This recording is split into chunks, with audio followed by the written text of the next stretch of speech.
Hi అండి. జాతర అయిన రోజు సాయంకాలం కొర్లబండి ఇలా ఊరేగింపుగా అమ్మవారి గుడి దగ్గరికైతే వెళ్తుందండి. ఇలా ఊరేగింపుగా గుడి దగ్గరికి వెళ్ళిన తర్వాత ఈ చుట్టూ 4 పక్కల 4 మేకపోతులు, ఇంకా కోళ్ళు, పందులు అట్లా అయితే కడతారంటండి దీనికి.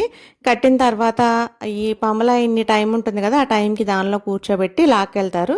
లాక్కెళ్ళిన తర్వాత ఊరు చివరికి తీసుకెళ్ళి ఆయన మరి తోసేసేటప్పుడు దిగేస్తారనుకుంటా. ఆ పంబలైన దిగేసిన తర్వాత దాన్ని తోసేస్తారంటండి ఆ బండినైతే. ఈ కొర్ల బండి గూడా అన్ని చోట్ల ఉండదండి.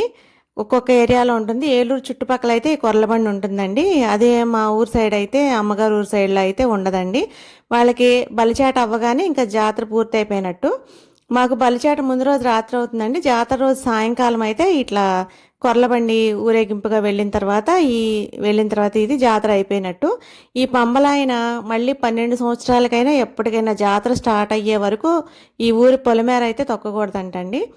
ఈ ఆచారం అయితే ఉంది. ఇది కొర్లబండి చేసేటప్పుడు ఎవ్వరు చూడకూడదంటండి. వేప చెట్టుకి ముడుపు కట్టి 2 చెట్లో, 3 చెట్లో అంత ఐడియా లేదు కానీ ఈ వేప చెట్లు కోయించి కలప చేశారండి. ఈ చక్రాలు అవి అన్నీ కూడా దీంతోనే తయారు చేశారు. ఈ కొర్లబండిలో ఇంకా పీటలు, రాట్నం ఏవో దీనికి కూడా కథ ఉందండి. నేనైతే అంత అబ్జర్వేషన్‌గా ఇదైతే చూడలేదు. మా బావగారి ఇంటి పక్కనే చేశారు ఇది. చుట్టూ పరదాలు కట్టేసి ఎవరిని చూడనిచ్చేవారు కాదు.